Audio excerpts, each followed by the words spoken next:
Here's how it works when trying to figure out who your favorite baseball club's going to be targeting in the offseason. Make up a list of the positions that they need.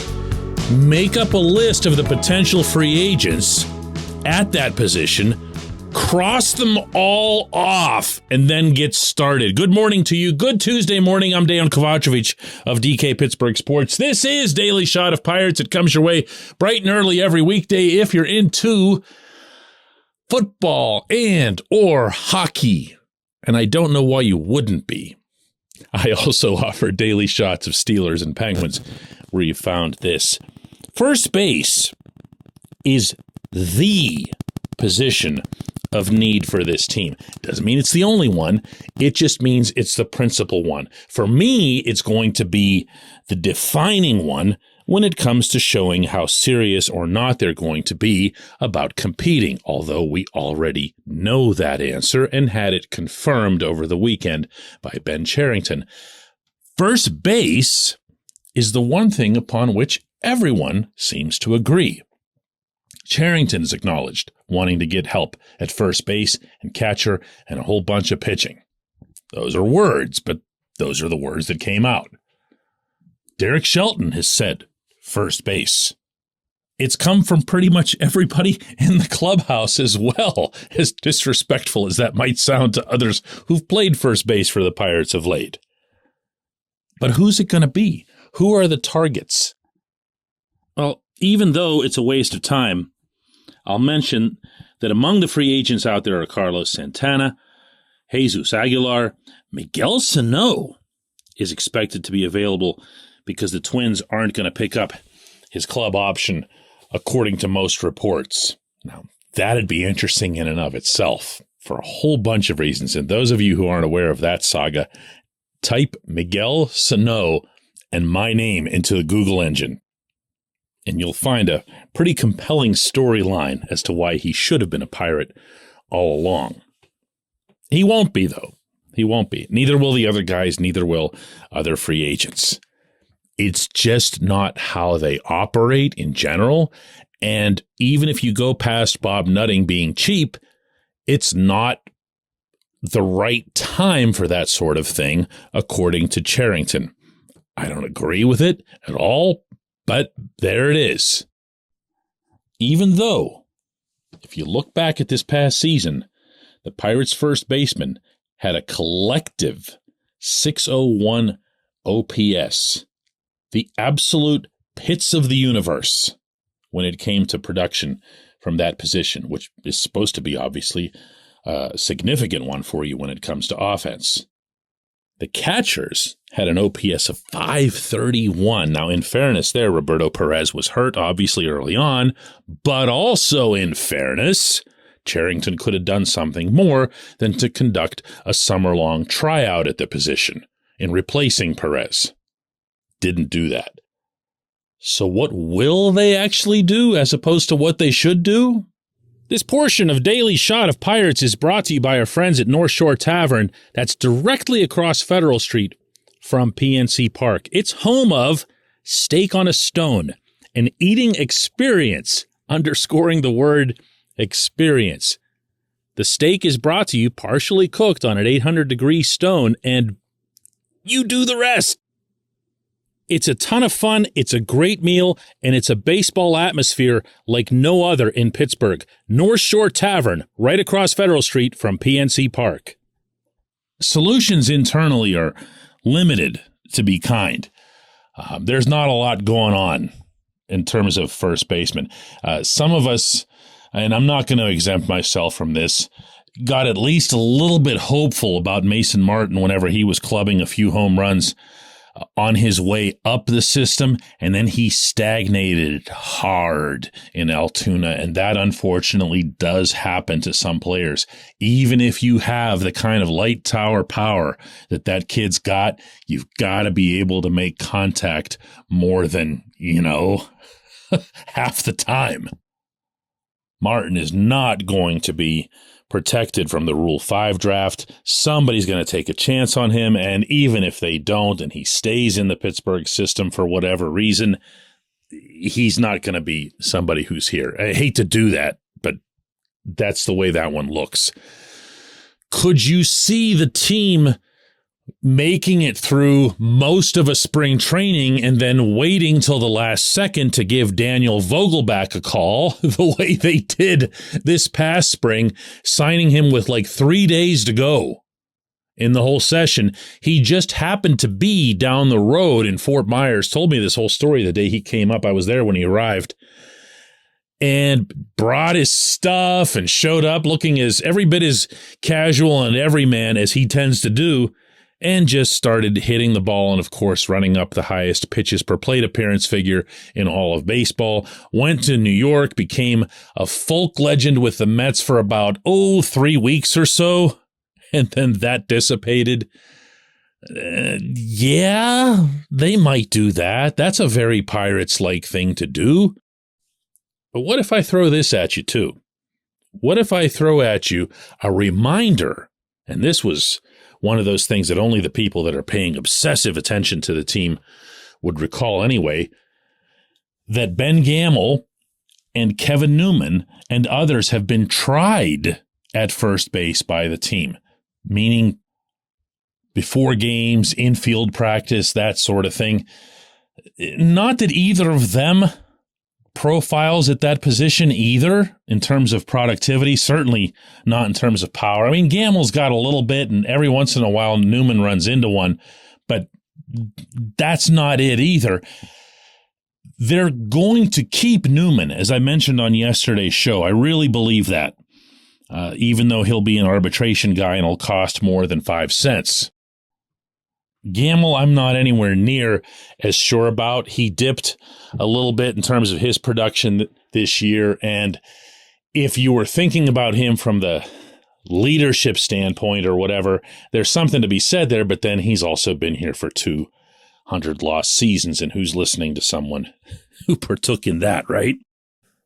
Anyone else we could throw into that mix? Somebody else who could move over and just play the position? Nowhere does it say that whoever's at first base has to be some Popeye-looking muscle man or whatever.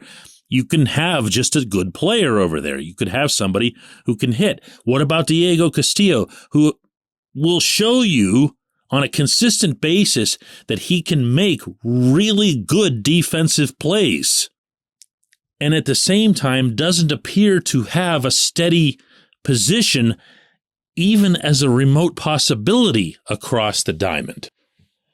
Maybe someone like that. Here's another one. And boy, this is going to rile some people up, but whatever.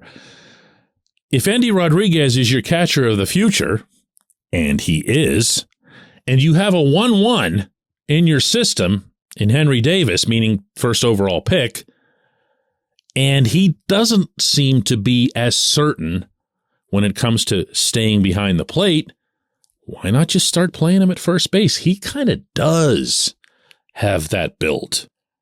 Now, what you wouldn't like about that is that you'd be wasting an 80 arm.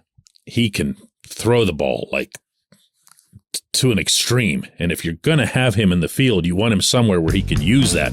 First base, it doesn't come in handy all that often. Just throwing stuff out there, because I can guarantee you that that's their plan as well. When we come back, J1Q.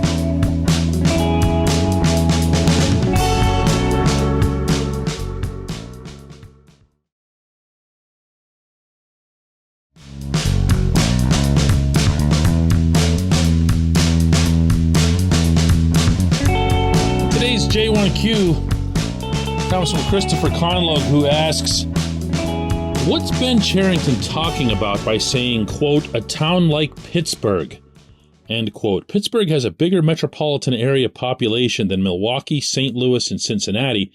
Cherington's going to get run out of town. Well, yeah, and it amazes me that after 3 years on the job, 3 full years, that it wouldn't occur to him to not impugn the city just because the Pirates don't have a willingness or an eagerness to win. I want to share with you, this is going to sound like it's got nothing to do with this, but it does. An aside here. I got a long email from a longtime reader/listener, and I take those seriously no matter what they'll say, whether it's, hey, you're awesome or your stuff is just trash or whatever. Chances are they wouldn't be long time anything if that were the case. But look, some of them get angry, right?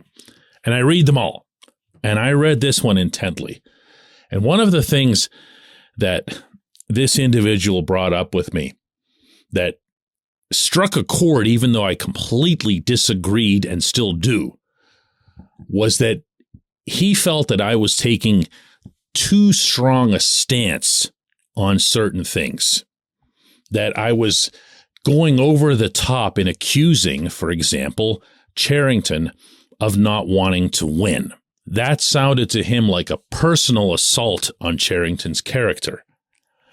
So I'm going to take your question and his remark and twin that into this statement. I am basing this only with what I am actually seeing. There isn't urgency for this team to win in Pittsburgh right now, even though, per my opinion, and whatever that's worth to anyone, it doesn't have to be worth anything, this team is more than prepared to go and get a first baseman, 3 or 4 relievers, and 1 more starter. And oh, by the way, bring back Roberto Perez to be a stopgap behind the plate until Andy Rodriguez clears his Super 2 arbitration period. Do you know how much that'll cost? What I just described there, do you know what that would cost?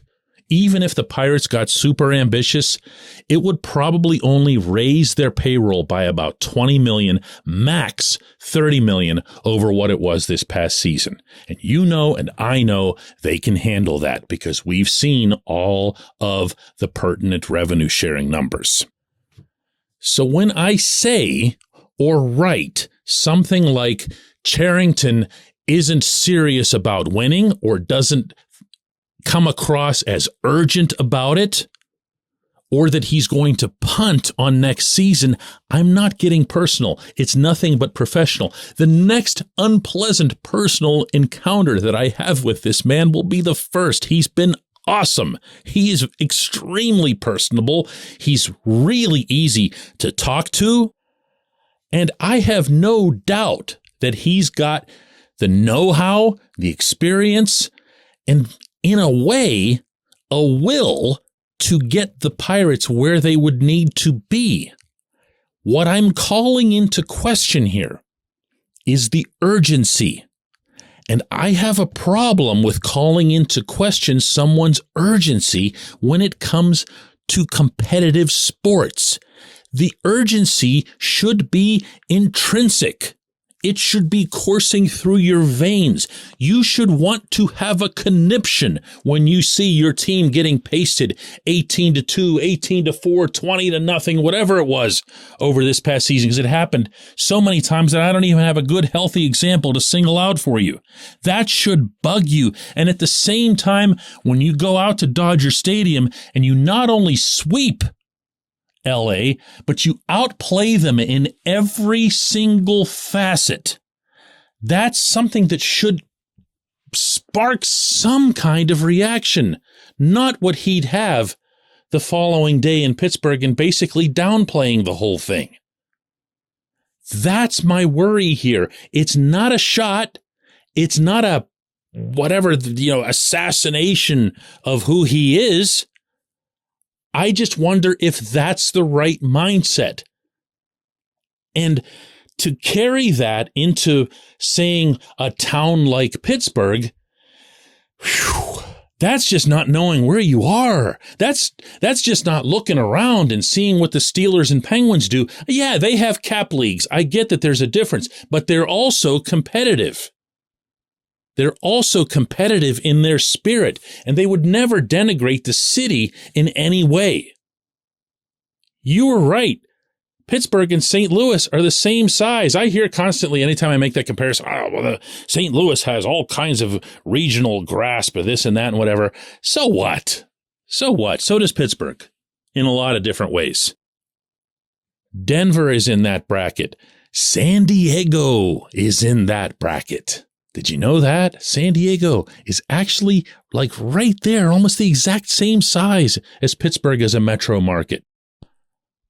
But you don't hear anyone referring to those teams as that. You know why that is?